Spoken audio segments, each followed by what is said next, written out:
In the name of the Father, the Son, and the Holy Spirit. Amen. Glory be to God in the highest. Glory be to God in the highest. Glory be to God in the highest. And on earth peace, and a good hope to men at all times and forever. Amen. Amen. Our Father, which art in heaven, hallowed be thy name.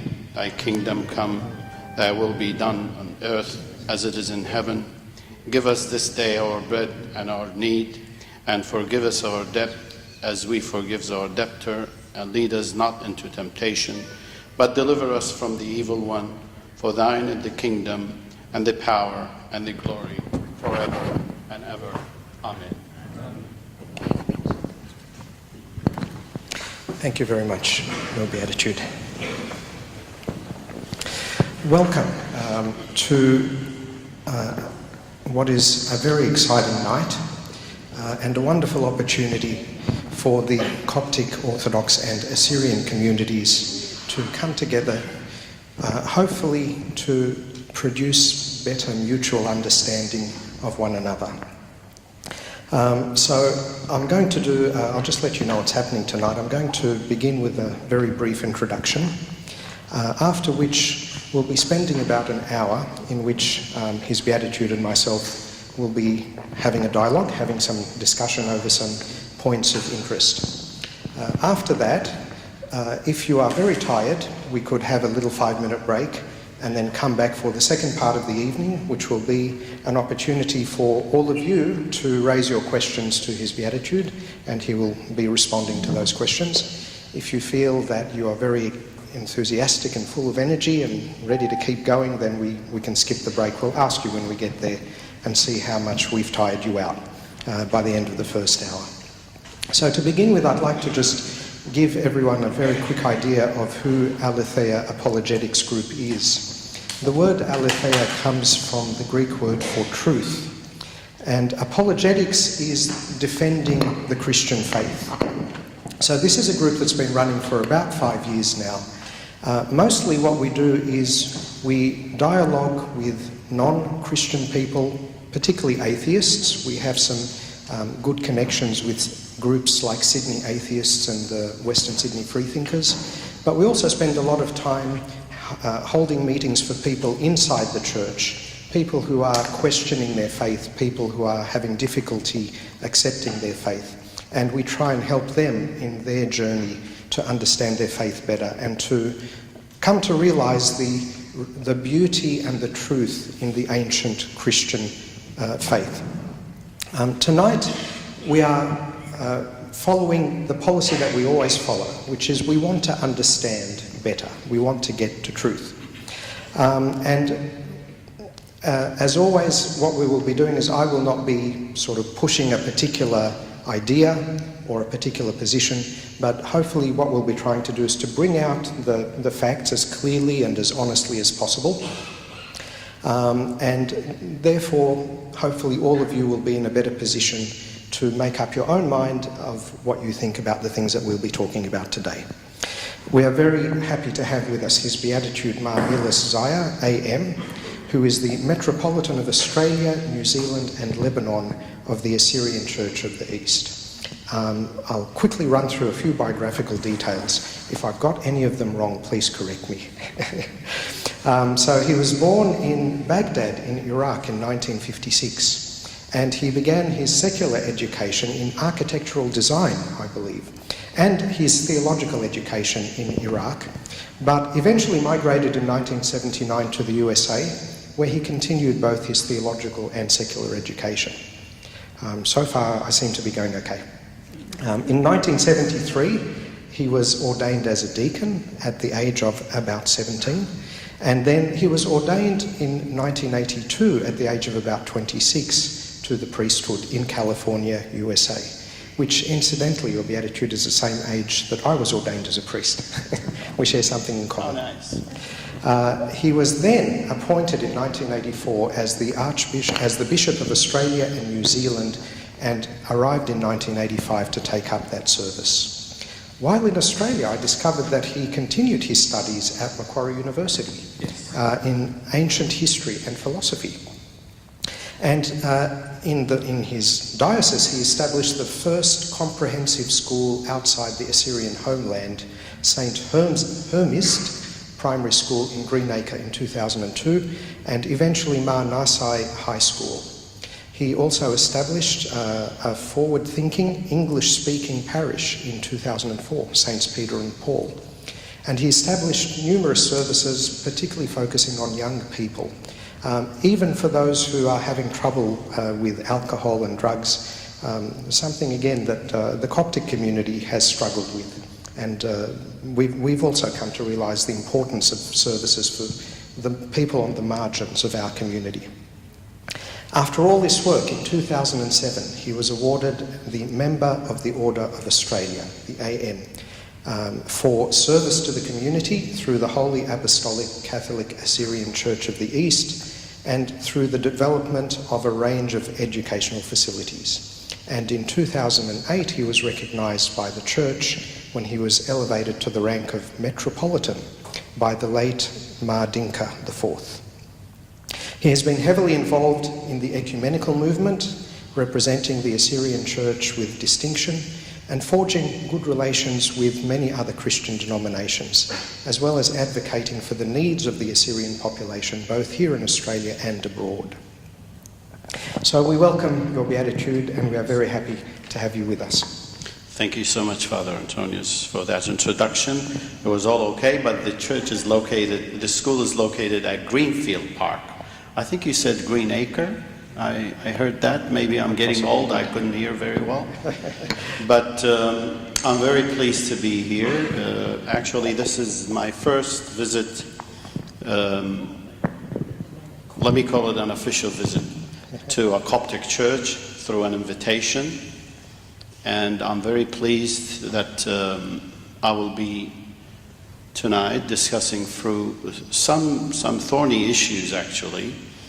And as I said earlier, what we're going to deal tonight with some issues, or very difficult issues, which we call them Christology, which I have to say this from the outset, that be patient, and if you do not understand something, you may ask again, because the terminology is going to be used. We cannot use other than the ecclesiastical, the church terminology. We'll try to be simple as possible, Father, yes. But please forgive me if I couldn't do that sometimes. Well, they will have an hour at the end to ask all of those questions, hopefully.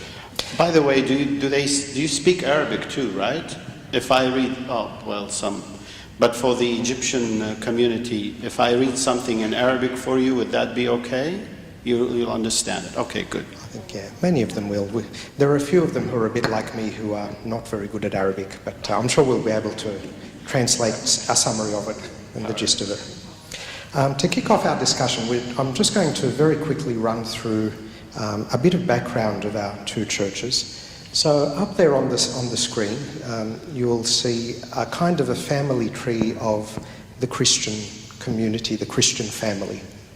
And we have today, probably we could say 5, there are different ways of dividing it up, but the way I've divided it up there is according to the major divisions or the major schisms that have happened in history. The earliest of them being in 431, where the Church of the East broke off, and in 451 at the Council of Chalcedon, where the Oriental Orthodox churches, which includes the Coptic Church, broke off from the rest of the family of Christianity. In 1054, the Eastern Orthodox and the Roman Catholics divided from each other, and then in 1517, Protestantism began. You'll notice there's a pattern there that roughly every 500 years there's a major schism, and the last one was in the 1500s. So I don't know if that means we're due for another one in the 2000s. Let's hope not. Going back in history, we find that the Christianity in the Middle East was focused in two main areas, and we're simplifying tremendously here. But there was the School of Alexandria and the School of Antioch, where there were centres of theological learning and knowledge. And generally the relations have been fairly good through between the two through the centuries, but there have been times when unfortunately things broke down, and one of those times led to the whole problem over Nestorius, who was an Antiochian theologian and monk, but who was serving as the Patriarch of Constantinople. And so in the Council of Ephesus in 431, he was condemned for his teachings, which we'll be discussing later on. And that caused a rift between Alexandria and Antioch. That was eventually healed. So there were times when the two were very close together. For example, Saint Severus, the Patriarch of Antioch, took refuge in Egypt, and we mention him in our commemoration of saints and so on. Then there were times, as in the time of Pope Damien of Alexandria and Peter of Antioch, where we kicked each other out of the church for 30 years, and then eventually we came back together again. So unfortunately, even though we are a Christian church, there have been times in history where we've had trouble remembering that we are all part of the same family. And what we'll be doing tonight is starting to explore a little bit. What are the reasons why these may have happened? The theological reasons at least, and possibly there may be other reasons as well. So let's dive into the interesting part of the night, and to try and make it as accessible and easily digestible as possible, we've split the main issues that seem to have been a problem between the two schools into three main kind of headings. And again, this is just one way to look at it, and there are many other different ways that we could have looked at it, but this is what we're doing. So we're going to be asking, for the first part of this discussion, these three questions. Are the two natures of Christ separable from one another? So that's the divine nature and the human nature. Should we use the term Theotokos, which means Mother of God, to describe Saint Mary? And then there are the historical questions about what actually happened in Ephesus. What about Nestorius and Cyril? Are they saints? Are they heretics? Why do we have these different views of them? So let's turn to the first of those questions. Okay, and we have a few quotes to just kick us off here. So this is from the Assyrian bishop's confession of 1548. And speaking about Jesus, it says, "He was and is and forever will be one Son, one Lord, one Christ, one Saviour, one will and one power. One person of sonship is proclaimed in two natures and two hypostases, or iknomen." So here we have an interesting profession of faith from the Assyrian side. Generally, the Council of Ephesus condemned the idea that there is a division or a separation between the divine and the human in Christ. And that is the challenge, that is the accusation, I suppose we could say, that is what Nestorius taught, and that is what the Assyrian Church teaches today. That is the accusation that is made. So we'd like to ask, Your Beatitude, would you like to tell us? We'd like to hear from your own words. Okay, let me first say something, that the language used by the Assyrian Church, or the Church of the East, which is known as the Persian Church, because it was within the eastern borders of the Roman Empire, which was the Persian Empire. So the center of the church was in Seleucia Ctesiphon, while the church established earlier in the area of Edessa and Orhei, which is part of Turkey now, where the first apostle arrived there, and the language spoken was Aramaic, or the classical Syriac, which is an ancient language. We do not use a Greek language. Our terminologies, our ecclesiastical language for liturgy, for theology, for Christology is not Greek, just like the Alexandrian Church or the Antiochian. Simply, it was Aramaic. So hence is the problem. The problem starts here. language, terminology. Aramaic is the language believed to have been spoken by Christ himself, is it not? Yes, but the one we spoke, it was a bit more modern. It wasn't the... But at the early ages, when the apostles arrived in Edessa, because there were pockets of Jewish communities who were brought by the Assyrians from Jerusalem and settled in Babylon and Nineveh. So the language, as you know, Talmud was written in Aramaic. So that language was the common language of the people. So when the apostles came and they started their mission, evangelizing the area, for us it was easy to understand what they were saying because it was our language. It was the language we and the Jewish communities used in the area, the Syriac or the Assyrians. So therefore, there are some terms later in the 4th and 5th centuries were brought to the Church of the East from Antioch and Alexandria, like the word hypostasis, prosopon, issues like these. For us, we use different terminologies, but when you translate them into a Greek language, they could really mistakenly mean something else. So that's why, hence I say that the problem, this whole issue of division, the church was philosophical terminology and language, which if was English or Arabic or Assyrian, let's say, or the Syriac, Aramaic was the common language at that time between all these nations, we wouldn't have gone through all this mess of today. So what is the tu pneume or hypostasis nature? What is the faith of the Church of the East? Simply, as I said earlier to you, Father, there, I'm not going to say something out of my knowledge, personal knowledge, as Meelis. What I will do, I will let the fathers of the church reply to his questions. Everything that I will say, it is written from our forefathers, of the theologians of the church.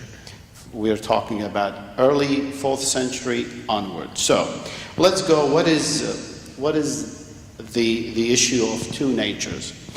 Actually, the Church of the East believes in tu pneume, which if you translate them in English or Greek, they will mean hypostasis.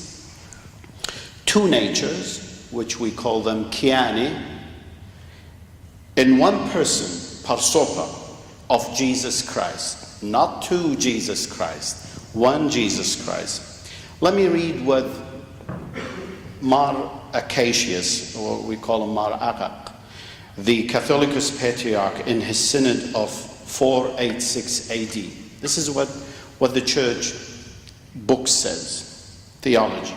But our faith in the dispensation of Christ also be in a confession of two natures, of divinity and humanity. Divinity and humanity. None of us venturing to introduce mixture. This is important for the Coptic Church, because the Coptic Church, they dwell on this sentence.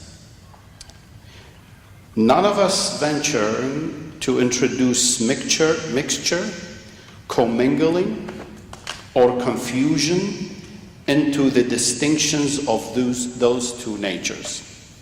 Instead, while divinity remains and preserves in that which belongs to it, that belongs to it for us is the underlying character of the nature, which we call pneume. Every nature has got characters. A human being got character. Animals, they got characters of their own. So when we say a nature, every nature's got a character, sifat, okay, in Arabic. So, which belongs to it. And humanity in that which belong to it. Each nature, it preserves its character. That character for us, we call it qunuma. It's not like a person there, another person here, and another person here. Then we will talk about the person. Okay, so if I could clarify a little bit, if you'll Yeah. allow me. So if we say, for example, here is a table. Yeah. So the table has its existence as a table. Yes. You call it table.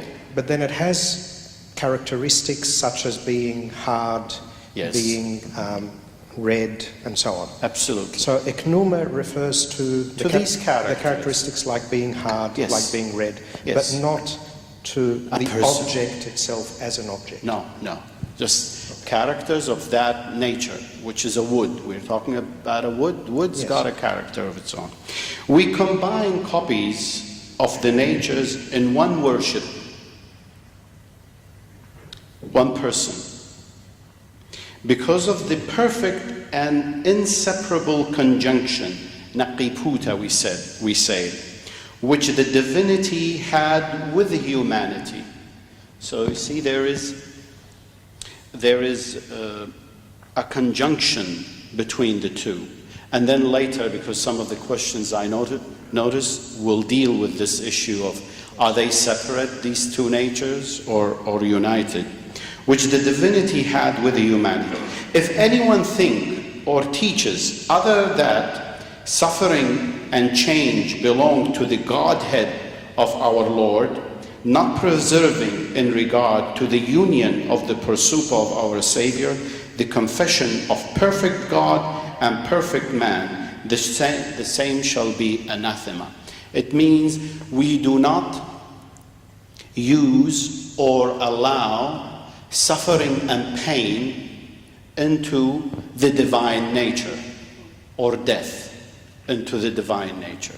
That's why later we will explain about the issue of the two nature and whether they are united or separated. So perhaps we can move to that. That's actually one of the questions that we wanted to raise. So you were saying that the divine God by his nature is not able to suffer pain, is not able to die, because that's not the nature of God. He's not capable of doing it. It's a simple formula. It is, and I think that's actually something also that would also agree. And in fact, there's a famous example by Saint Cyril where he would say that we could imagine Jesus as being like a piece of metal that's been put into the fire. And so now you have the red hot metal, you have the metal itself and the heat, but if you hit with a hammer that piece of metal, you're hitting the metal, but you're not hitting the heat. Absolutely. So is that something that's a very good, I like that. That's a very good example. So we found a point of agreement there. Yeah. Okay. What about this question then? Does that mean, if we are saying that the divinity could not suffer on the cross, so I'm on the 7th slide there. What page? Page 7. Page 7. Yes. Yeah. So does that mean, if we're going to say that the divinity could not suffer pain on the cross, does that mean that we are separating Christ, the divinity of Christ, from the humanity of Christ, if we say that? In order for the divinity not to suffer pain, does that mean that the divinity left the humanity even for a period of time on the cross? No, never. We never believe that his humanity, his divinity separated from his humanity. Because if we say that, that's heresy for us. Because we believe that his divinity was with him on the cross, in the grave, and caused for the resurrection of the human body. So it was there with him permanently, forever. Now let us see how the church deals with that. This is Ishoyao. Ishoyao, it means Jesus given or gave. He was a Catholicos patriarch of the Church of the East. Sorry, just 1 second. Yeah. He speaks about this very clearly.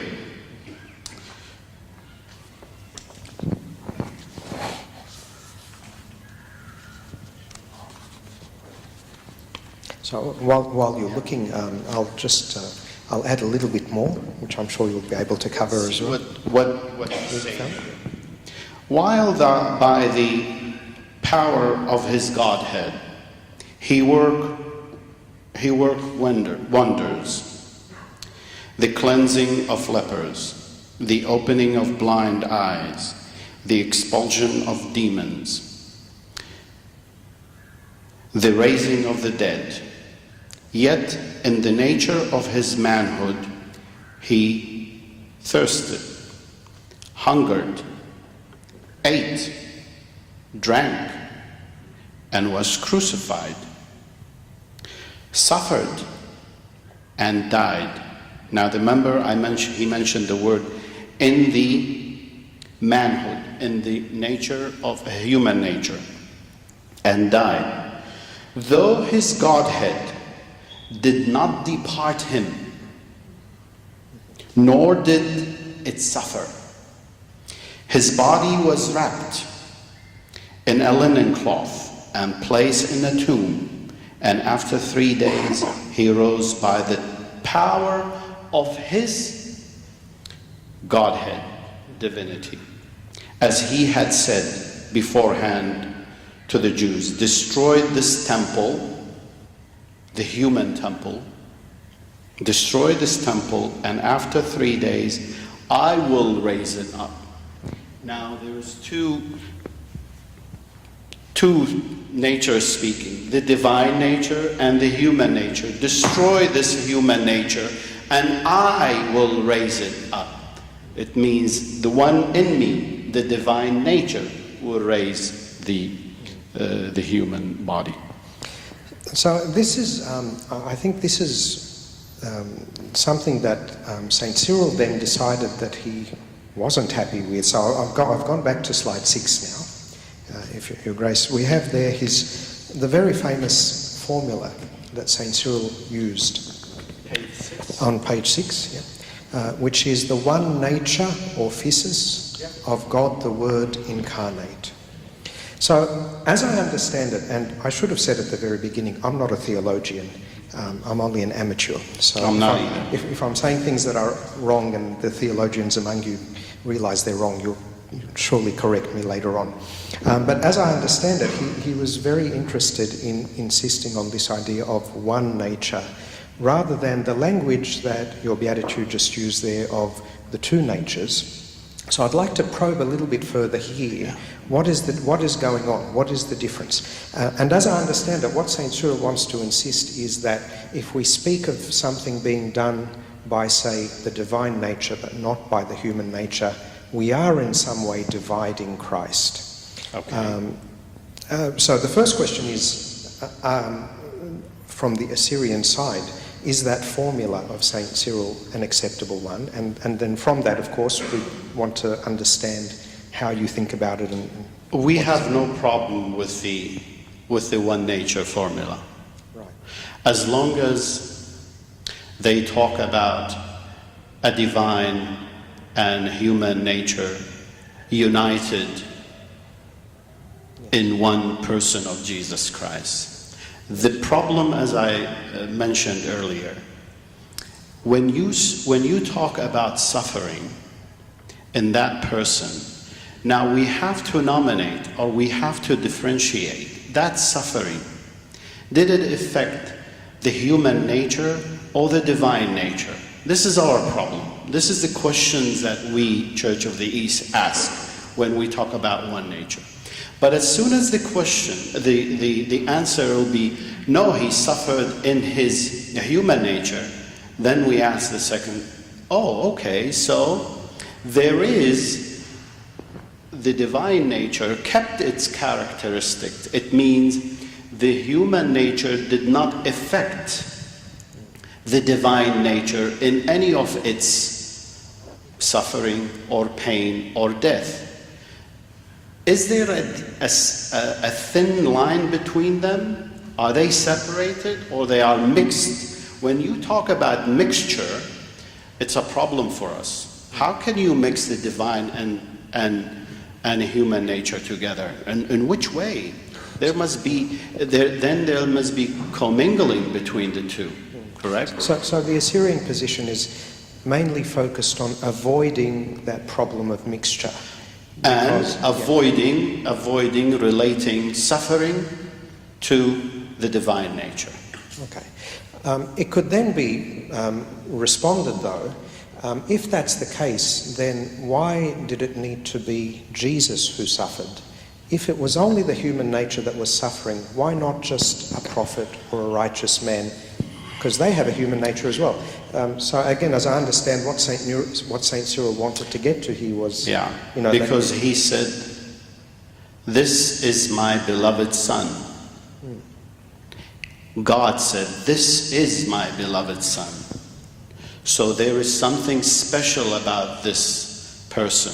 He is not just like one of the prophets. He is not just any human being. He was the Son of God. So God wanted his son to be sacrificed on behalf of humanity to God himself. Let's remember what Isaac did.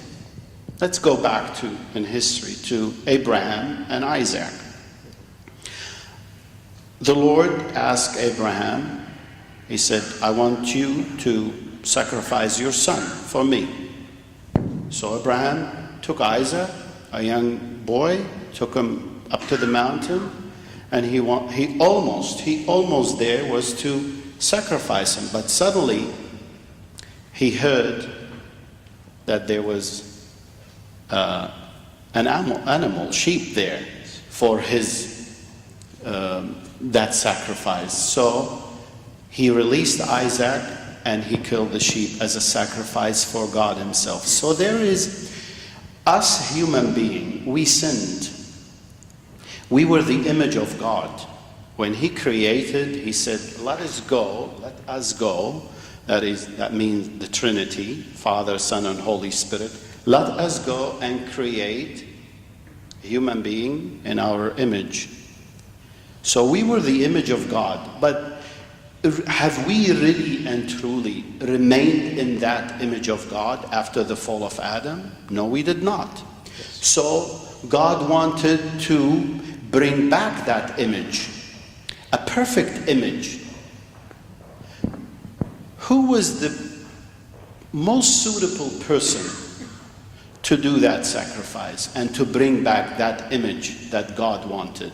It was the Son of God himself in his human nature, that he was crucified and sacrificed for God the Father for our sins and mistakes. That's why Jesus Christ, the Son of God, brought back that image which we lost. So through Jesus Christ we can claim to be the true image of God himself as he wanted us when he created Adam. Now listen to this. Some of us, I will answer this, how we think of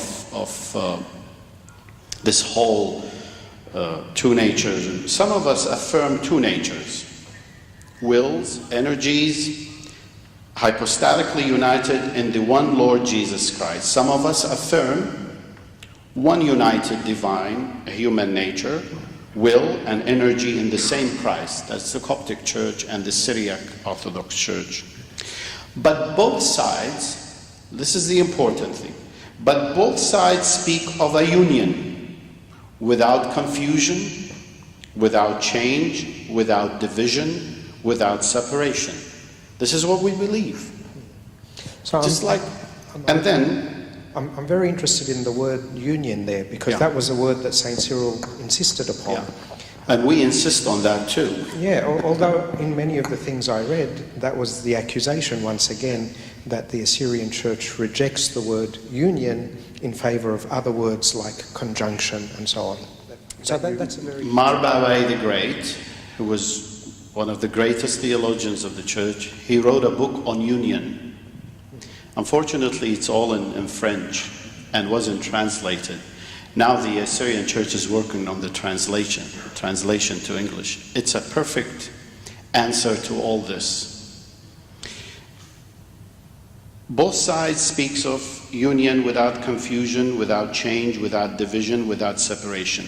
These four adverbs, which of course lie at the heart of the Chalcedonian definition, belong to both monophysites and diaphysite, both churches, the one nature, two natures. Common tradition. Both affirm the dynamic permanence of the Godhead and the manhood with all their natural properties. This is important also. All their natural properties and faculties, which we call this pneume, in the one Christ. In the light of this, we have understood that both families have loyally maintained the authentic Orthodox Christological doctrine and the unbroken continuity of the apostolic tradition. We believe that the Coptic Church kept the Orthodox faith and the apostolic faith. We have no doubt in that. And this is what we want also the church, the Coptic Church, to think about us. Because the unbroken continuity and the apostolic tradition though they may have used Christological terms in different ways.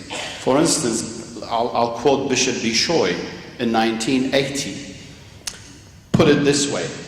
Bishop Bishoy is a Coptic bishop, very, very known theologian. He said, our mutual agreement is not limited to Christology, but encompasses the whole faith of the one undivided church of the early centuries. Therefore, when we speak of one incarnate nature of God, the Word, but this did not mean that they denied the fullness of Christ's humanity.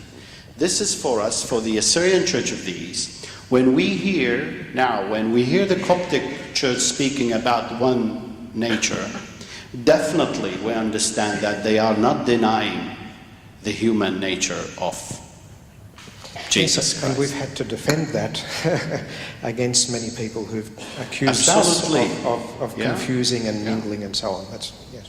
Justin II, put it this way, issued a manifesto, which I like this manifesto by Justin II, of the new Chalcedonian theology, addressing all his Christian subject, Emperor Justin II. He said, he affirmed that Orthodox Christology can be expressed both in Syrian terms, one incarnate nature of God, the Word, or in Chalcedonian term, the difference of nature is not annulled by the union. And he called on all parties to unite on the basis of orthodoxia, avoiding unnecessary disputes about persons or words, since the words used on either side lead to one true belief and understanding. So Justin put it beautifully. What the problem is, words. Yes. We have problem with words. Well, speaking of words, there's one word that probably started the whole thing, which was when Nestorius, as Patriarch of Constantinople, banned the use of Theotokos. And people were up in arms and rioting in the streets. So let's perhaps turn to that. So this is page 9 we're looking at now. What problem did Nestorius have with the word Theotokos, the mother of God or the bearer of God? Well, of course, from the Coptic side, we insist that the one who was born of St. Mary is God. And therefore, since she gave birth to a person who is God, then we can call her the Mother of God. Why is that a problem? Theotokos. Yes. Now listen to the word. Theotokos, that's not an Aramaic word. Correct? It's very Greek. Very Greek. Do you think the Aramaic-speaking community would have ever heard about this word Theotokos in Persia? None. Never. We never heard of it. But that does not mean it was not used in certain writing. For instance, some scholars say St. Ephraim speaks about the Mother of God. But let's see how we, the Church of the East, look at this term Theotokos and why we don't use it. By the way, see, I use the word we don't use it. I did not use the word rejected. Probably in the 4th, 5th century, 6th, 7th, they have used the word rejected. We don't want to hear this word. Why? Because of the hate that was between the two schools. Oh, as long as Cyril said it, no, we don't want to use it. But if it was something, for instance, if it was used by John, if it was used by John Chrysostomos, I think the Persian church would have used it. But it is that hatred between the two schools. The term is not used by the Assyrian church. That does not mean we reject the term bearer of God. Now listen, bearer of God for us, it's a big word. It's just, very big. We reject it if it means that Saint Mary is the mother of the Logo before incarnation. Which I don't think the Coptic Church means that. Yes, so it could, simply as language, as a phrase, to give birth to God, sounds like God came or originated from the one who gave birth. And this is what you reject, and this is what we reject as well. Yeah, we reject that. Yes. Because even Muslims today, for instance, Muslim, they say, you Christians, you say, Maryam Ummullah. How Maryam Ummullah? But when you explain to them that, listen, we do not mean Mary, Mother of God, the Creator of the universe. We can't, this is unbelievable. How could we say that? But we understand that the Coptic Church, or the Catholic Church, or the other Orthodox Church, when they use Mother Theotokos, they mean Jesus Christ, God. Okay? So as I understand it, the approach then that you've described is that you prefer not to use it because it could be misunderstood. Misunderstood. But you understand that if people like us use it, we're thinking of it not in the wrong way. As long as there was so much hatred and separation between the Antiochian and Alexandrian church, even the Synod of Ephesus, it was done in so much haste that synod created, which we'll talk about it later, it created all this mess that we see today because it was done in haste. Rush things. Let's not wait for the bishops of the Antiochian bishops to arrive. Let's not wait for John of Antioch to arrive. Everything was rushed. That's why now we're paying that price. But let me say this. It was rejected because it gave the impression that the Holy Virgin Mary was the mother of the divinity of Christ. Do the Coptic Church believe that Mary is the mother of divinity of Christ? Yes, so as I understand it, not being a theologian of course, Saint Mary is the mother of Jesus, the person of Jesus. Who is God. In whom there is the divinity and the humanity, but she is not the source of the divinity. She is simply the one who carried the divinity. I can assure you the Coptic Church exactly this is what it means by using the word Theotokos. And we today, because there is a channel of communications now, because there's a language, English language, there's Arabic, there's books, there's internet, there is airplanes, we can travel. It's not like Ephesus, they waited for the bishops of Antioch to arrive. It took them weeks and months to arrive. Why? Because of the weather.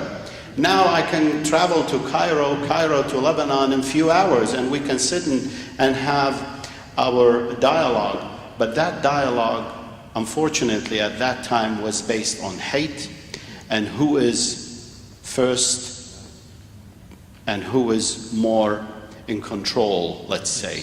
Now, therefore we read in our liturgy, let me read you from the liturgy of the Assyrian Church, because this will set said the answer for all this mess. Let's see what Marbawe the Great, in the 7th century, listen to this hymn.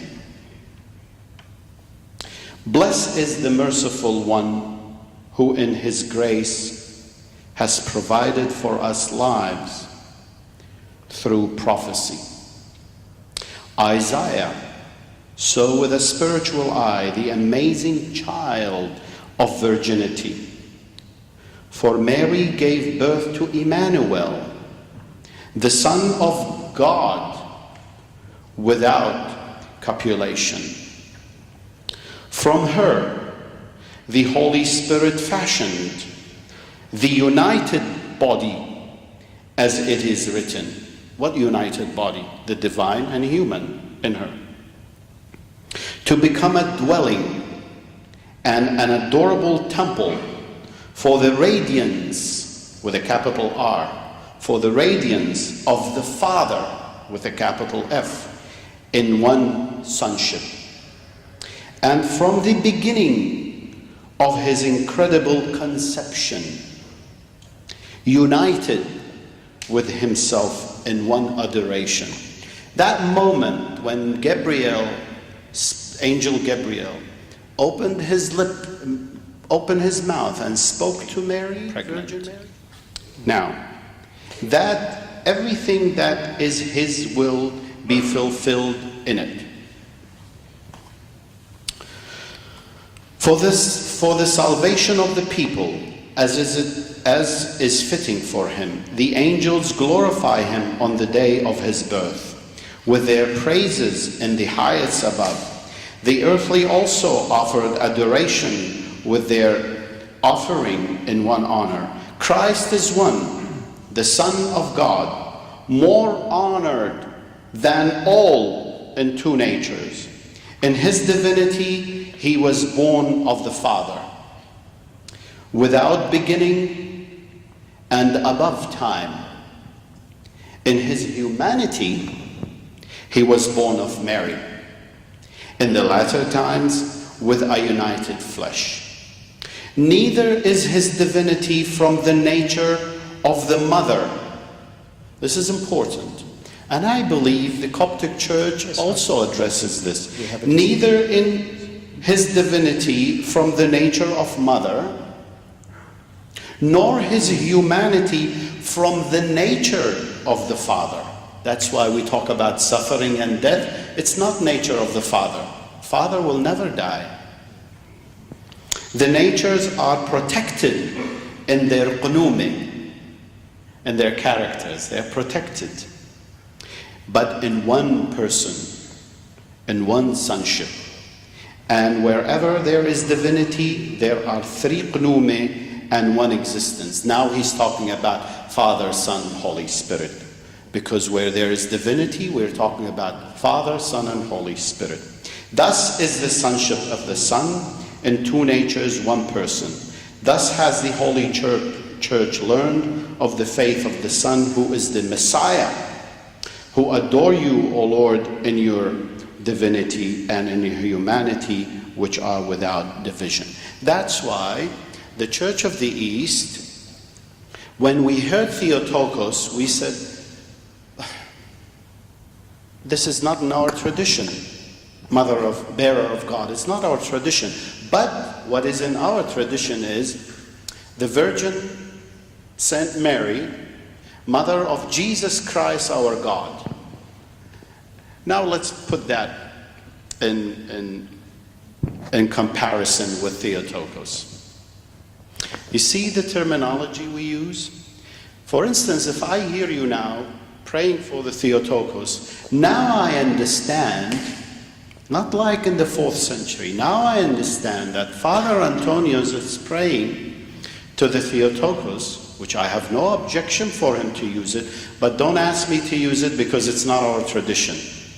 Now I understand what he's saying. He meant that she is the mother of Jesus Christ our God. He is not saying that the divine nature, Mary is the mother of the divine nature. But she's the mother of God for sure, because Jesus Christ is God. Yes. So we've answered the question that we have up there Yes, quite clearly. because 2-3 questions I notice with this can answer. Yes. And because so I think let's move on now to some of the historical circumstances that happened. But one thing before you go, Father, you asked me a very interesting question.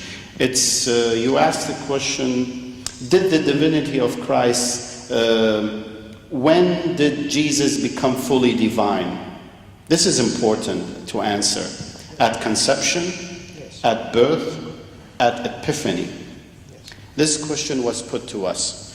Definitely at conception. Yes, well, that was the quote that you've just read. It makes it quite clear. So and that's part of Marbawe answered it. That's one of the liturgies that you use in the church that you pray.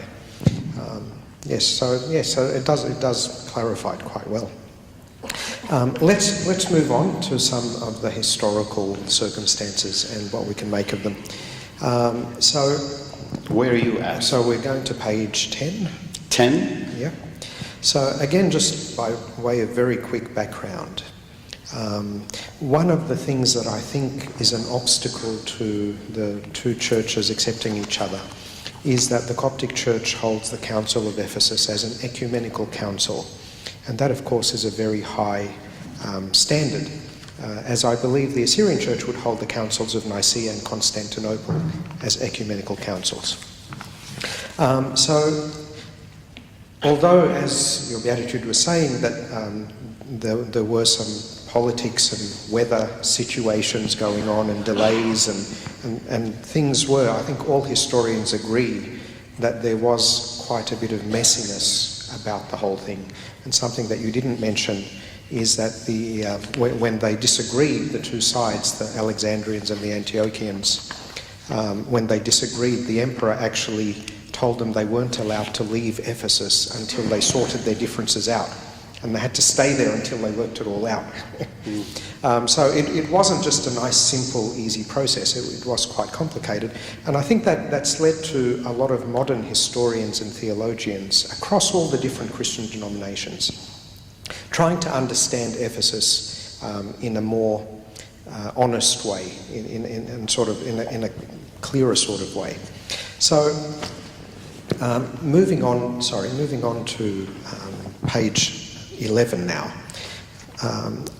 Really, the interesting question here is, was it a real difference in belief, or was it just a difference that was political, or a personal difference, or a difference in language? So I've got a quote here which I'll just read out from His Eminence Metropolitan Bishoy, whom you mentioned before, who says, It is clear to the Coptic Orthodox Church that even modern scholars cannot deny that Nestorius taught that two persons were united externally according to will and image in Christ, and not that the person of the Logos himself became man, uniting the human nature which he assumed in the incarnation to his divine nature in his simple person.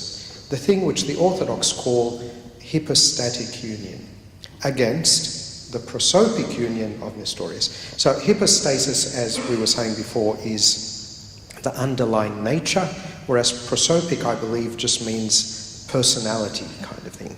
So I think what His Eminence is trying to bring out there is that even though modern historians are kind of reinterpreting and re-understanding Ephesus maybe in a more charitable way, he wants to say there is still a deep unbridged gap in that Nestorius, the union of which Nestorius spoke, was not as complete a union as the union of which Cyril spoke.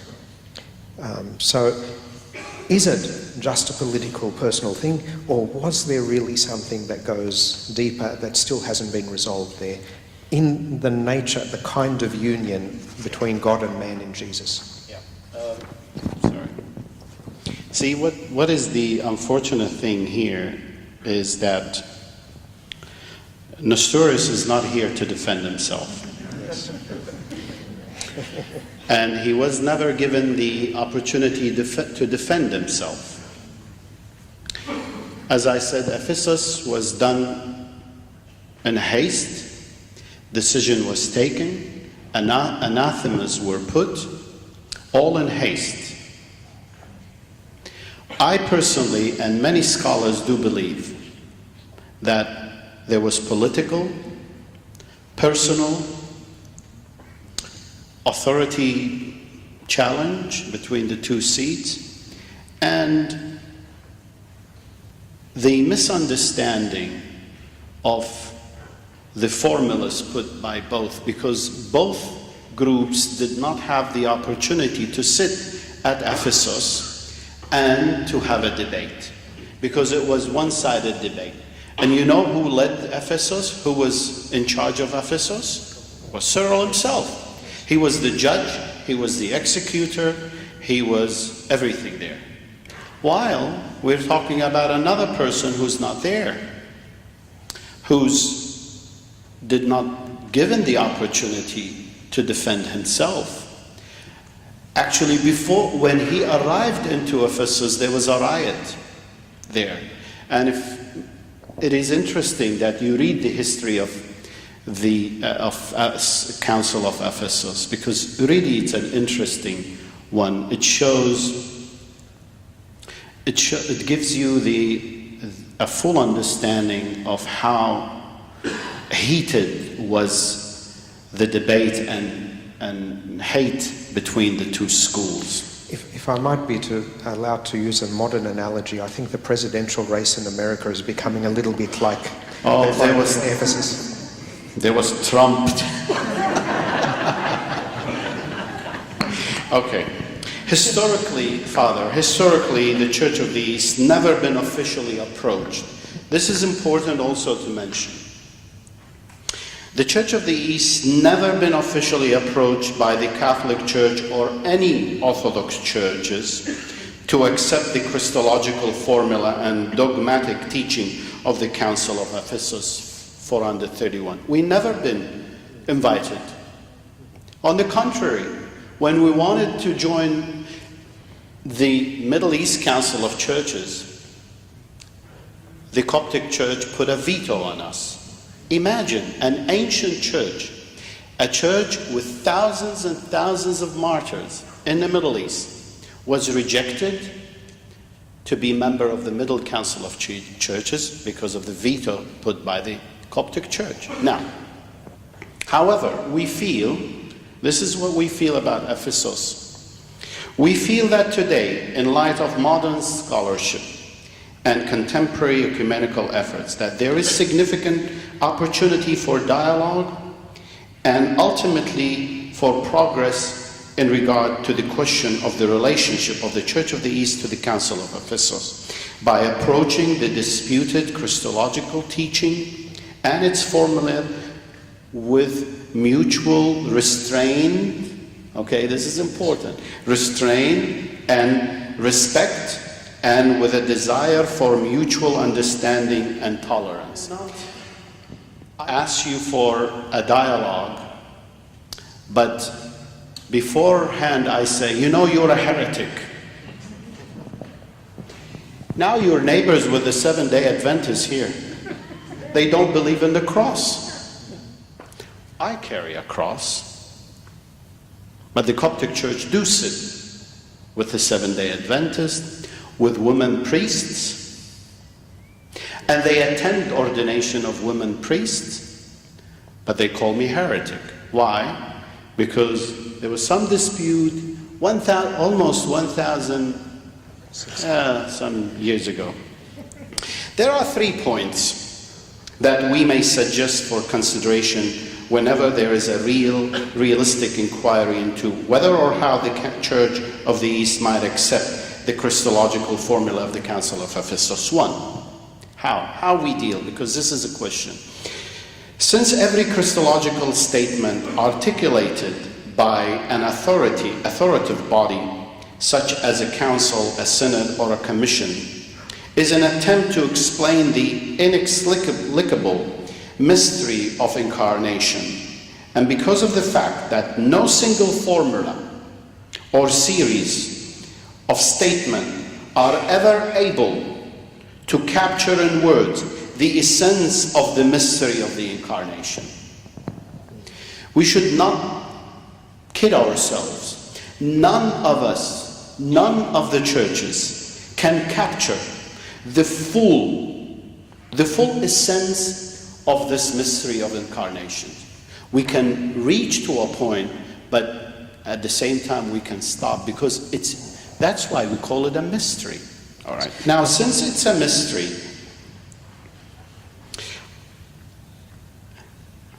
the Christological formula of the Council of Ephesus needs to be respectfully considered as one among other genuine expressions from both the Eastern and Western traditions that are legitimate and validly significant. See what I'm saying here? We're saying, why don't we accept all these formulas as legitimate based on the interpretation of that mystery? Because since we cannot reach to the fullness and full understanding of this mystery, why don't we consider these formulas as traditions that we can relate to them for sake of uniting the whole church? Secondly, the Christological debate which prompted the Eastern bishops in the Roman Empire to convene the Council of Ephesus 431 in order to resolve the ongoing debate over the modality of the union of the divine and human nature in Christ continued to persist with intensity for years, even after the conclusion of the council. Correct? Yes, absolutely. Ephesus did not solve the problem. It continued. Well, it blew up in Chalcedon 20 years later and has continued for us ever since. And then another council and another council. As you mentioned in the beginning, in the chart, page 1, did you see the churches? You said every 500 years there was a division. And I think we still, today, even today, we will have divisions. It'll come a day that all churches, the Coptic church, the Assyrian church, the Catholic church, we will continue to have divisions. Why? Because the environment we are in will bring some matters that we cannot accept as dogmatic. Well, as we're drawing close to the end of our discussion time, I'll jump to page 16 on the slides. Page 16. And bring up the topic of why do these divisions happen and whether there is some way that they could be avoided or possibly even reversed. And I will just read a little bit from this slide because I think it's a very good description of some of the problems that we have. I think that's the right one. So this is from a conference of Eastern Orthodox theologians. And this is a quote from a Father Boryov, who I've never come across. I think some of you may know him, but I don't know him. And he's talking here about these dialogues between the different Orthodox churches and the monophysites and the diophysites and so on. And he asks a very honest question. Is there a dialogue here or a dual monologue? So what he's saying is, are we talking to each other, or are we both just going like a steam train and saying what we want to say without listening to the other person? Yeah, two people talking at the same time and nobody's listening to the other person. We sincerely accept the defence. Presidential debate, huh? The Yes. one happening. Yeah. Yes, that's right. We sincerely accept the defence of our non-Chalcedonian brethren for their past. Our side can also present a similar defence. If we take this line, the next step will be polemics. Polemics is just to keep arguing like a lawyer, to win your case, try to win your case. The spirit of Cyril is strong. We are not against him, but we are the church, but not the church of Cyril or Leo or Theodoret, who was a friend of Nestorius, or of anybody else. The church is above them all. We need not accept everything of Cyril. His fundamental Christology is important, but no need to reject Leo and Theodoret in their positive contributions. Historically, we should not seek to defend our own sides. History has no angels of light, nor purely dark devils. In history, we find men acting, holy men to be sure, but still men. Even in Nestorius, there are many positive aspects. Now, this is an Eastern Orthodox theologian speaking.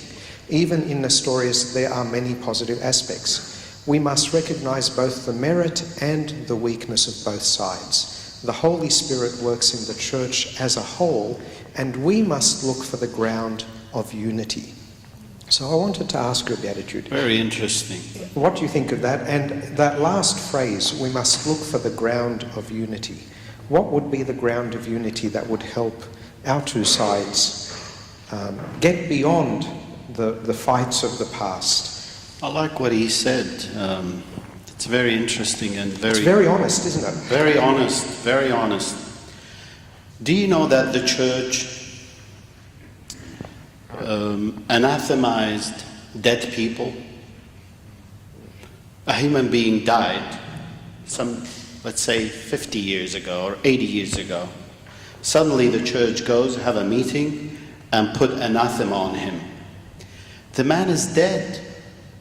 Theodore was dead when the anathema was put against him. But the answer to this, I think we should, as Christian, we should go back to what the Lord commanded us. If we go back there and we have an open heart, full of love, merciful hearts, respecting one another, loving one another, I think we'll reach unity. But if I still think that, listen, I'm an Aristotelian by my philosophy, how could I agree by the school of Alexandria, which is a Platonic or Neoplatonic, whatever?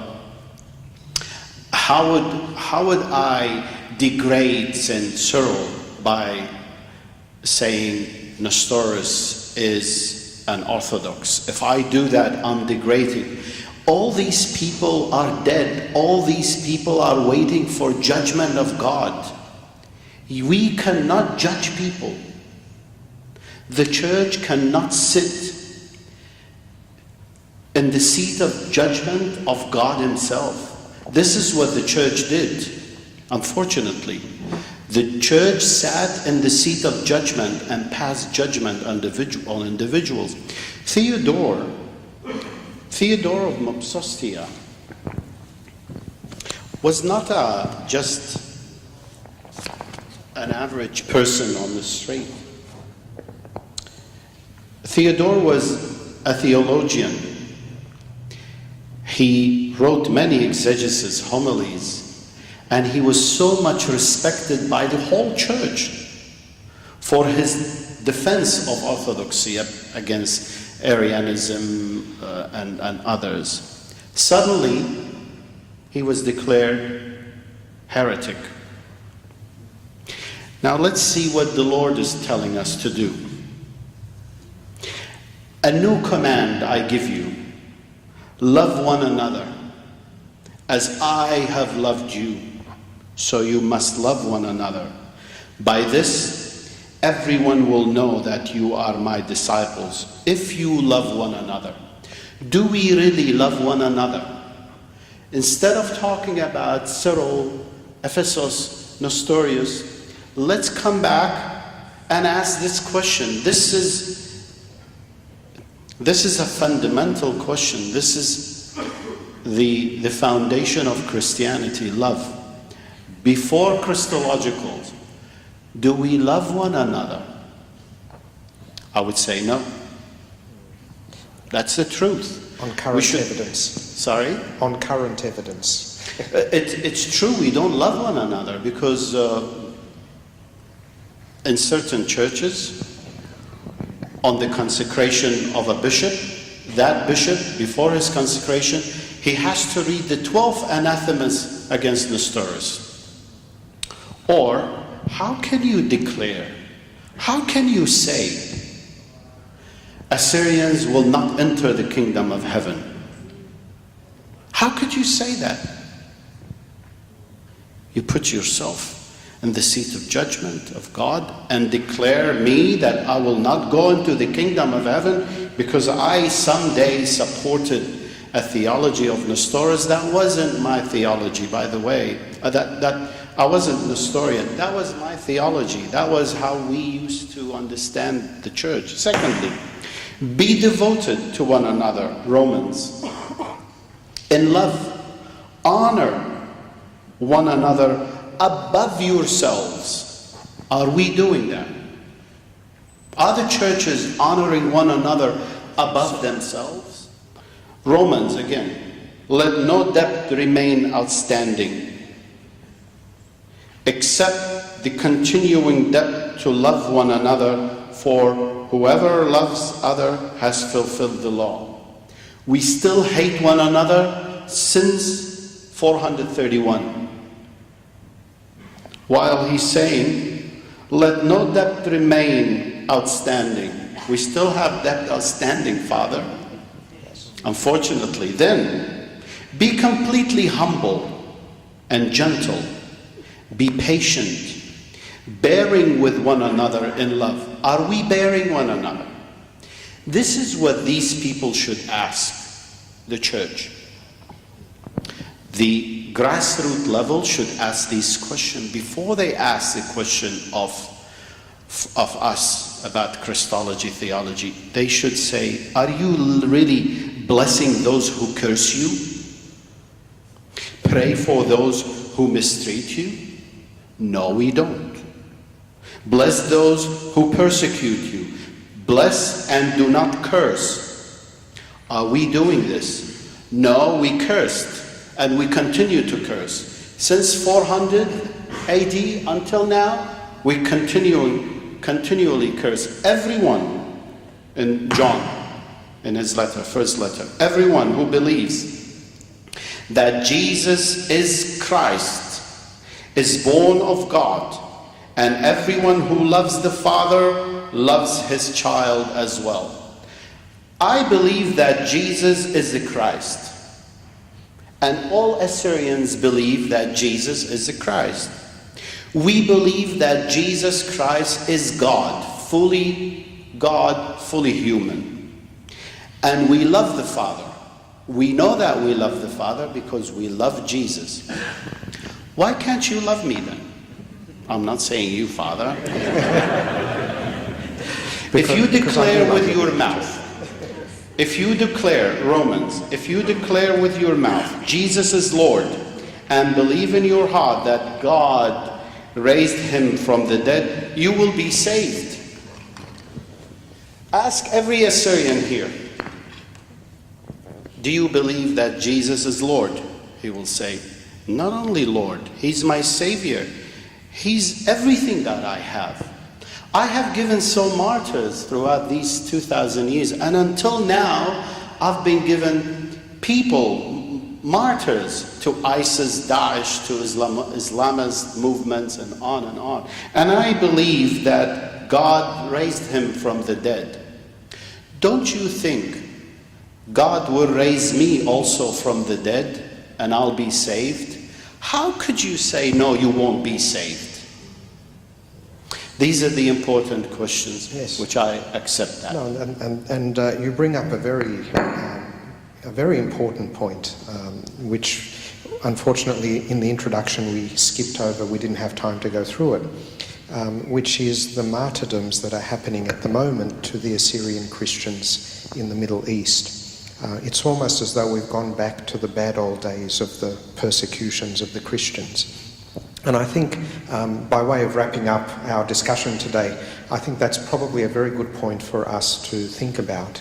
The fact that as Arabic-speaking Christians, an experience that we both share in both of our churches is the persecution of our churches in their homelands, and the terrible suffering and the horrible things that have been happening. And I think if Christians can't put their hands together in some form under that kind of pressure and persecution, then I don't know if they ever will.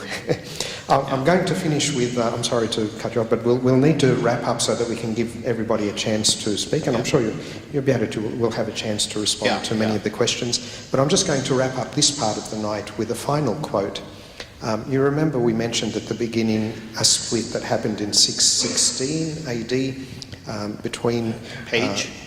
So this is page 18. between Damien of Alexandria, Patriarch of Alexandria, and Peter, the Patriarch of Antioch.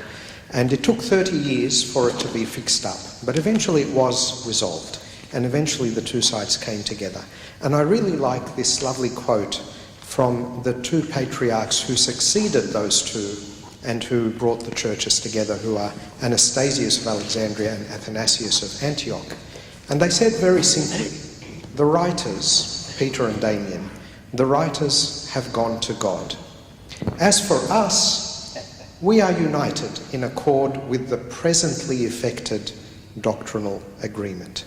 And we're going to close this part of the night with the hope and the prayer that we also, in the 21st century, may one day see the day where we will also be able to say, the writers have gone to God, but we, as for us, we are united in one accord. Will you please thank His Beatitude, Ma Meelis, for the lovely time, the wonderful discussion that we've had with him tonight. Now, would you like to have 5 minutes to grab a snack and stretch your legs? Can I say a word before we break? Oh, sure. Just a brief word. Don't you think the Assyrian community in Iraq or worldwide, don't you think that their heart bleeds for their fellow Copts in Egypt? Oh. Definitely. In Don't fact, you think the heart of every Coptic bleeds for the Christians of the Middle East? In one day, Father, in 280 AD, in one day, the Assyrian church lost 10,000 people, martyrs, in Kirkuk on the hand of the Persian Shapur I. 10,000 people. Until now, we're paying martyrdom. In Syria recently, 220 Assyrian women, children, girls, elderly were kidnapped by ISIS in Al-Khabur. Every Coptic member supported the Assyrian community. And when Daesh persecuted Christians in the Middle East, the Assyrians and the Copt walked together in the streets of Sydney against this. This is what we need. We need a new blood in the hierarchy of the church to understand that these people need to unite in love of Christ, not in love of Cyril and Nestorius and Theodore. And those are dead now. They will stand in front of Christ our Lord, and they will answer for their deeds. It's up to Him to judge them, not for us. That's what I wanted just to conclude with. Thank you very much. So, would you like to have a little break, or shall we keep going? Hands up if you'd like to have a break. Hands up if you feel we can keep going. Okay, looks like we keep going. What would you like to do? We'll leave it to you. What would you like to do? There are other things that we could have talked about, other things that we could have covered. Unfortunately, that's the nature of a meeting like this. But I hope that we covered enough material that it helped us to understand both sides of the issues a lot better. And of course, this is the part of the night where we'll have a chance to clarify things. So the structure of this part of the night will be that there'll be two people with cordless microphones walking up and down the sides there. If you have a question that you would like to ask, we'd ask you to please raise your hand, and someone will come to you with a microphone so that we can hear the question. I will say to you, the policy of our meetings for the Aletheia group is that we're trying to get to the truth, so we don't sort of say that there are questions you can't ask. We try and have as honest as possible an approach. We do have one rule though, and that is questions must be courteous and polite. So you can ask whatever you like, but it must be done politely. And I will also ask you, because there are a large number of people with us tonight, please, if we can keep our questions nice and brief, no more than a minute, if we can. Sometimes we want to ask the question and put before it an introduction of 10 minutes. So please, let's not do that tonight. we want to try and get through as many questions as we possibly can so that we can have the opportunity to cover as many issues as we possibly can. So are our microphones ready? And okay, so who would like to ask the question, the first question? If you'd like to please just raise a hand. So, oh, is that a... Yes? Go. You shouldn't ask me this question because you're Assyrian. Let the Coptic Church ask their question. Actually, could we ask you to please, everybody who asks, can you just identify yourself, even just your first name, and just tell us which church you're from? Test? Okay, thank you. My name is... Well, that's not what I sound like. Test? Test? Test 1, 2, yep. My name is Deacon Ninos from the St. Peter and Paul Parish. I just wanted to ask about official dialogue between the Assyrian Church of the East and the Coptic Church, and if that's in the pipeline, if it's going to happen sometime soon, if it's in the goal to have that to happen. That's my question, if there's going to be a dialogue, official dialogue between the Assyrian Church of the East and the Coptic. Is that for me, the question? It's... Okay. They're all for you. Yeah, okay. Because you were looking at him. That's why. I was watching your eyes. They were that way. Okay. No, there is no official dialogue, unfortunately. There was one through the Middle East Council of Churches in early 90s. And we moved forward at that time, and even a delegation went to Cairo to meet the late His Holiness Pope Shenouda. And we even reached to write a statement of faith between the two. But when the delegation went into Cairo, the message was, no, we don't want any dialogue, and the mission failed completely. We think that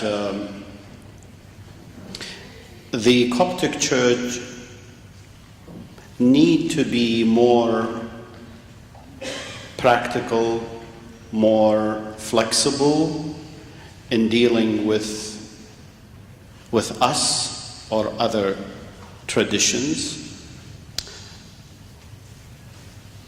And we think and we believe that with the new Pope, His Holiness Tadros, we believe that there is some hope that the Coptic Church is becoming more slowly opening itself to others, and we hope that one day the Assyrian Church and the Coptic Church can reach an agreement, not preconditions, because this is what happened. Every time we meet, there's conditions, preconditions, pre-meeting conditions that we want you to do this 1, 2, 3, then we won't. For instance, one of the issues is to move the name of Nestorius and Theodore from your liturgy book. We wouldn't do that. That subject is closed and finished. If we do that, it means that we're condemning all the theology of the Church of the East, pre-Nestorius and post-Nestorius. We won't do that. As I said, there is two Nestorianism in the world. There's a classical Nestorianism, and there is the real Nestorianism. The classical Nestorianism is the one which you hear that, oh, Nestorius said there is two persons. I cannot believe that Emmanuel is God, and things like that. By the way, we have to remember that all books of Nestorius were burned. And every statement was put in the mouth of Nestorius. It wasn't his statement. Because if the statements that put on behalf of Nestorius, as we read them today in many of the critiques of the Assyrian Church, you would have found them in in the tradition and Christology of the church, and you heard them. I read them to you. I read to you Christologies from how do we believe? What is our faith? What is the statement of faith? Which I forgot to read it, but there is one statement of faith that I think that can open the door for an agreement between the Assyrian church and the Coptic church. Maybe if time allows, I will read it to you here. It's a very brief one, but just, Father, maybe you remind me at the end I can read that statement of faith. Okay. But there is no dialogue, unfortunately. Okay. Can I just intervene quickly with two related questions? One is, they did discover the Bazaar of Heraclides, which is said to be written by Nestorius. Only one. Yes. Yeah. And there is... Yeah, we discovered that, and there is some issues there, which is written, but the Assyrian church do not use them. Some statement, we do not use them at all. But this is why I'm saying there is a classical Nestorianism, the heretic, which we say that Nestorianism that you guys are talking about, that he said this about there's two persons, there's two Christ. No, we say this is heresy. We disagree with it completely. But this is not our understanding of what Nestorius taught. And the second one, very quickly, is I believe there were some anathemas of Saint Cyril in some of the prayers of the Assyrian church. Yes, that's like good. Condemnations of Saint Cyril. Yes. Are they still there? And yes, in the books of the liturgy books of the Assyrian church, as you know, it is like two countries at war, East and West. Remember the Cold War between America and Russia? There was so much tough language between the two. At one stage, they used to call them the evil empire. And this is exactly what happened between the two churches. Because the Coptic church, they have the 12 anathemas against Nestorius and Theodorus and Diodorus. You will see this in the liturgy of the Assyrian church. Not very nice words against Cyril. But what I read to you from the New Testament, we sat in the Synod of the Assyrian Church of the East, and these verses, we put them there and we said, wait a minute, these books of liturgy are for prayers and for blessings. Are they for cursing? Are we really doing the will of God by cursing dead people in our liturgy books? Or we should follow these? So the decision was made by His Holiness the late Mardincha IV that we reprint all the liturgy of the Assyrian Church of the East and remove every reference or every word that talks about Cyril or any other person in negative way. Just keep blessing, don't curse. But to remove the name of Nestorius and Theodore and Diodorus from our books, no, we wouldn't do that. Historically, tradition, for sake of history, for sake of tradition, for sake of 2,000 years tradition, we won't do it. But that does not mean that we're against the Coptic Church when we put these names there. Thank you. Yes, next question. Thank you, Sayyidina. My name is Ibrahim from Archangel Michael and St. Bishoy Church here in Mount Druitt. My question is about the dialogue. It's a continuation of my friend's question. With other churches from Iraq, like the Assyrian or the Orthodox Church, or maybe the Catholic, the Chaldean, I'm not sure if I'm saying their names correct. Yes. Is there a community of the Middle Eastern churches that your Beatitude is part of, or is there a dialogue between those churches? Maybe not so much the Coptic Church as such. There is what, sorry? Is there a dialogue, or is there a dialogue? Yeah, for unity between the churches of the Middle East? Yes.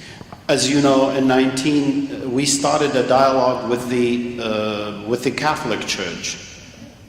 And we started the dialogue in 1984, actually 81. And we continued with this dialogue until 1994, when both churches issued the statement, Christological statement, between the two churches. And it was a historical document signed by both the late Mardincha IV.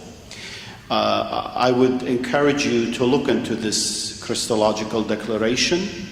It covers all these points of natures, Knume, the Theotokos is there. For instance, we came to the term Theotokos. We agreed, we said, listen, we respect you, we respect the term when you use it, and at the same time, they said, the Vatican said to us, we respect the term that you use of Mary, Mother of Jesus Christ, our God. So we said a mutual respect, and we put and we settled everything. We didn't go whether Theotokos, what it means, we just left it and we said, we respect the way you call Mary, and you respect the way we call Mary. We agreed on that. Now, if you ask me about the Chaldean, the Maronite, and all these churches who's got connections or affiliation or communion with Rome, we cannot go and have dialogue with them because we have to go through Rome. So when you reach an agreement with Rome, automatically you reach an agreement with all affiliates, like the Chaldean, the Maronite, the Syrian Catholic, the Armenian Catholic. That there is no need. But with the Chaldean, in the 90s, we tried to have a dialogue regarding preserving traditions and heritage of the Church of the East, but not dialogue of Christological or theological dialogue, because we had one with the Roman Catholic Church. Now, we tried with the Greek Orthodox Church, and because the Greek, as you know, the Patriarchate of Constantinople, they go there. So we have a delegation there. And now His Holiness Mar Georgis III is going, I think, next month, a delegation to Moscow to continue with the dialogue with the Russian Orthodox Church. We do not have a dialogue with the Anglican churches, by the way. And I think we won't have one because of the issue of women priests and gays and lesbians. This is very issues that we think it's not time for the church to go into a dialogue with churches of having women priests. With the Protestant and these churches, no, we don't have. We mainly concentrate on the Orthodox Catholic traditions. Thank you. Next question. Please raise your hand if you'd like to ask a question.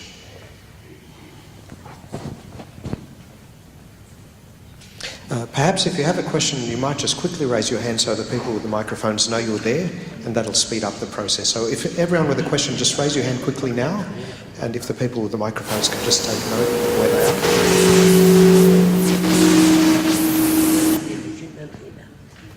This was just a question. I think it's slightly off topic, but have you changed your Easter dates, Sayedna? Sorry, what was Have you changed your Easter dates? Yes, actually. And why? We changed both celebration, Christmas and Easter. We followed the new calendar. We used to follow the Julian calendar. Now we are following the Gregorian calendar. Now, the question why, very good question. 40 years ago, the Catholicos Patriarch of the Church, Marisha Shumon, and in a synod with his fellow bishops and metropolitan, decided to change the calendar. The reason, not because which one is correct, which one is not, whether Christ really was born on the 6th or 7th or the 25th, but actually for the conveniences of the members who lived in overseas. The majority of our people living in the West, they used to have difficulties.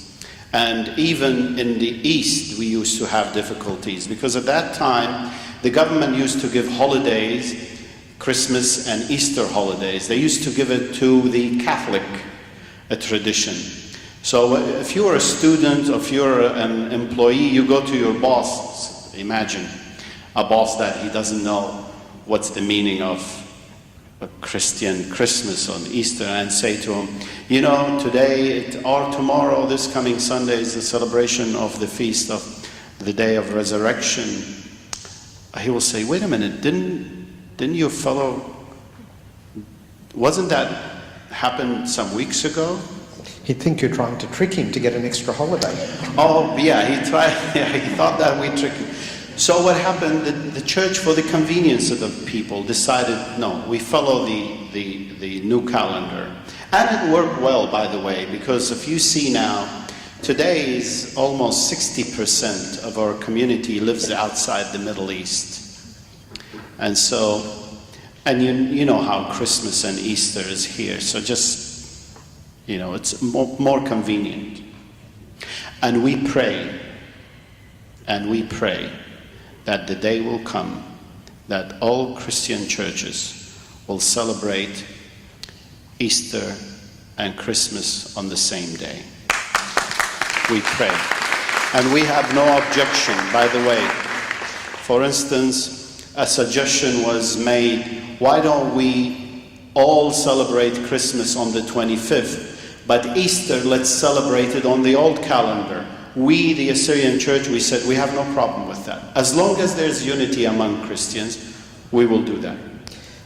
Coptic Pope Tawadros recently floated the idea with Pope Francis, and I think with the Ecumenical Patriarch Bartholomew, about celebrating Easter on, say, the second Sunday of April every year. Is that something the Assyrian Church would be open to as well? No problem. As long as there's unity in the body of Christ, we have no problem. Lovely. Yes, next question. Yeah. Hi, I'm Anthony. I'm Coptic from Sidon Bishoy. I just got a question regarding what was the toll on the Assyrian Church from all the division. We've talked about, you've talked about how 40% of your diaspora is outside of the Middle East. I was wondering what has all this division has caused to your congregation or the Assyrian Church? Any division automatically, the toll of any division in any community or on any church will be great. It's not easy.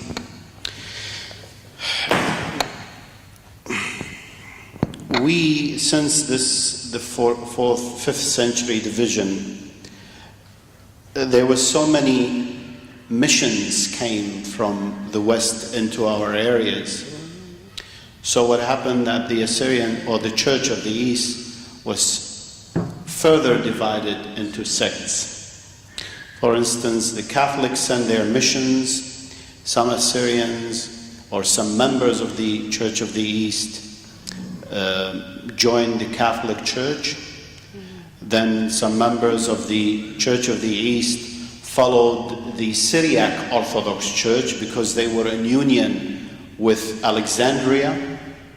And then we suffered with the American missions who came to the area bringing Protestantism, the Methodist Church, the evangelical churches, and you name it.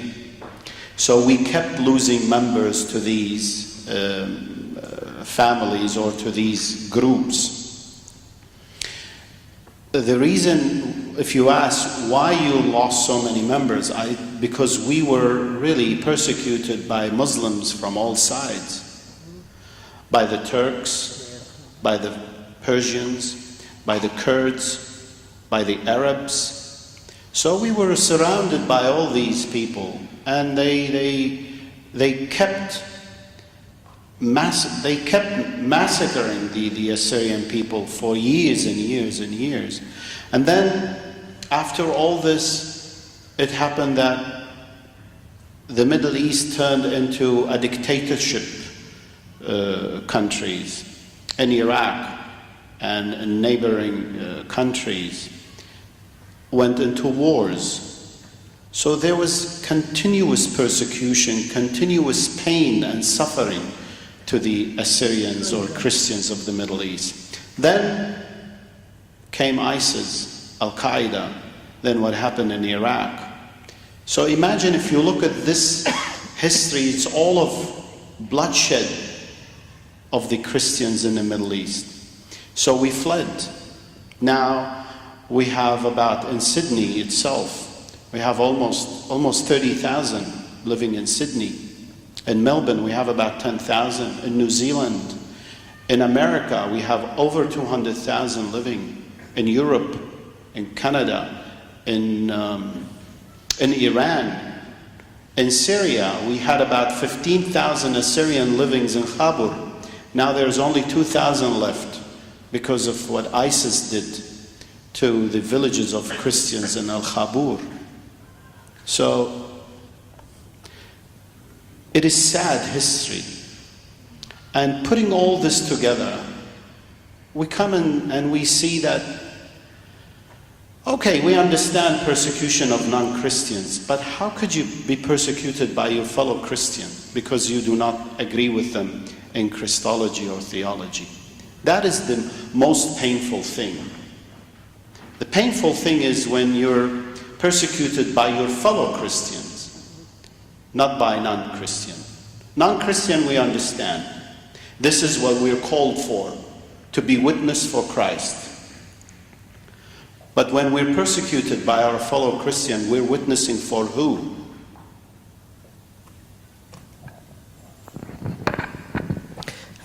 Next question.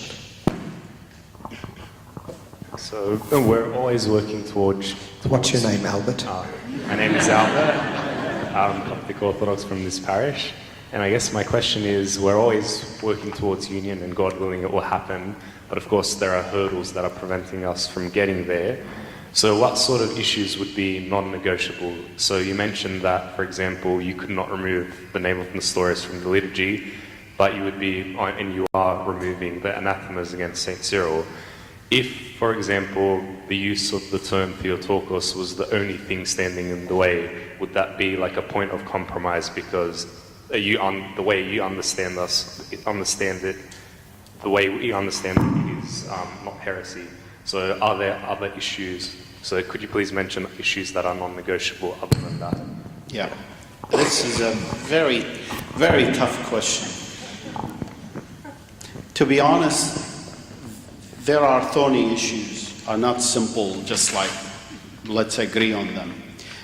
There must be a dialogue, and that dialogue could take 2 years, 4 years, 10 years even. But if there is love, and there is the fraternal love between the two groups, and the will is there, I think we can remove all these obstacles. The obstacle or the issue of Theotokos, we don't have a problem with that because we already have an example that with the Christological agreement with the Catholic Church, we can reuse that one. With the issues of two natures, two gnome, one parsupa, we have no problem with that. All we need is to understand one another with less usage of philosophical terminologies of the Greek or the Aramaic one. I think we can reach that because there is many things that unite us much more than those that divide us in the issues of two natures. Again, we can use, for instance, the agreement between the Coptic Church and the Chalcedonian, which they went into a dialogue and they reach an agreement. We can use the same thing because we consider ourselves partly Chalcedonian, with exception to the issue of, again, the condemnation of Nestorius. Now we go to the final one, which is most important one. What do we do with Nestorius and Cyril? What do we do with them? I think let them stay where they are. Respect them the way you respected them for the last 1500 years. Why I open this door of no, remove the name of so and so from your books. This is tradition, this is heritage. The beauty about Christianity is this diversity of a Christological thing, but they all agree on one thing, that Jesus Christ is the Son of God, fully man, fully God. We all agree on this. There's no argument. That's why I suggest in any agreement, we should really not start it with the issue of Nestorius and Cyril. Let's start with the Christological issues. Then I believe that the Holy Spirit will lead us into finding a solution of how to deal with these issues of Cyril of Alexandria, or Nestorius of Constantinople. And there is, before we take the next question, and if you'd like to raise your hand, by the way, so the person can come close, there is an interesting parallel, actually, with the question of removing Nestorius from the Assyrian prayers. In the Coptic Church, the Eastern Orthodox, or some parts of the Eastern Orthodox, insist that we have to remove Dioscorus from our prayers, who of course was involved at the Council of Chalcedon. And even though we have signed a Christological agreement with the Eastern Orthodox, some sections of the Eastern Orthodox still insist that unless we remove Dioscorus and unless we accept the other, Chalcedon and the other councils that came after it, then we are not sincere and we are not telling the truth and we are trying to trick them. I just find it fascinating that there is that parallel in some ways. Yeah, for instance, John Chrysostomos is considered a saint in our church too. And what are we going to do with that? There are so many characters in we all this. agree on him, though. We all like St. John Chrysostom. Let Nobody them doesn't pray like for him. themselves. Because they are up there. They got to find a way for their salvation up there. Okay, I think we'll have time for probably one more question and then we might have to wrap up the night. So who'd like to be the last one? My name's Robert. Yes, Robert. I'm a deacon with the Assyrian Church of the East. My question is, in the terms Theotokos, there seems to be extra explanation needed. So it's not a simple statement where you just say, Mary the Mother of God, and it's a simple understanding. There always has to be some kind of the Mother of Jesus Christ, the Mother of God explanation. With the Mary the Mother of Christ, however, in my understanding, and this is the question, as Church of the East members, when we refer to Christ, we always have the two natures constantly present before us. We can never say Christ without meaning God, or we can't say Christ without meaning the man. So is it fair to say that we don't go to Mary the Mother of God simply because Christ encompasses everything we need to understand of Christ? I think I explained that clearly but briefly, and as I said earlier, there is issues here put to question were not easy to explain in a matter of 5 or 10 minutes, the issue of Theotokos. But the bottom line, the overall understanding of this is, as long as there is no, I said earlier, there is no suffering or death associated to the divine nature, we have no problem. Christ died on the cross, but his divinity was with him on the cross, never separated from him even for a twinkle of an eye. It was with him. We understand that. But all that suffering was through the human nature, for sake of salvation of the human, his brothers and sisters, us.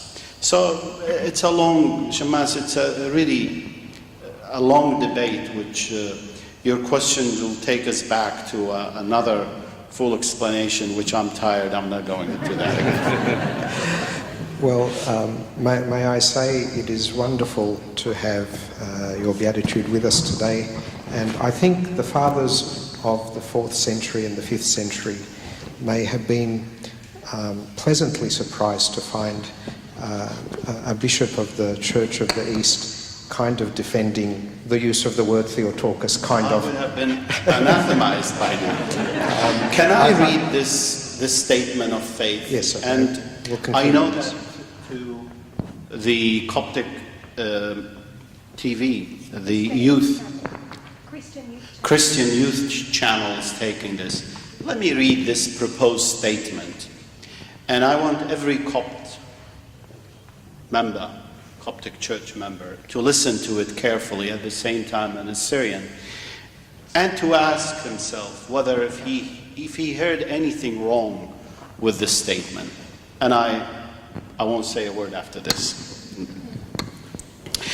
The only begotten Son of God, God the Word, who is consubstantial with his Father, that is, God from God, light from light, very God from very God, begotten and not made, for us men and for our salvation, willingly departed from the bosom of his Father, albeit without removal, and became incarnate through the power of the Holy Spirit and became man.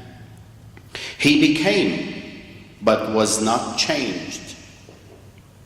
The same God, the Word, begotten of his Father, before all worlds, without beginning, according to his divinity, was begotten of a mother, without a father, in the last times, according to his humanity, in a body of flesh, with a rational, intelligent, and immortal soul, which he took from the womb of the Blessed Virgin Mary, and he united to himself, making it his very own at the moment of conception, without intervening time, space, or circumstance. He took, but did not increase. The humanity which he took for his own was assumed by God the Word, who was thenceforth and forever, without interruption, the personal subject of the divine and human natures.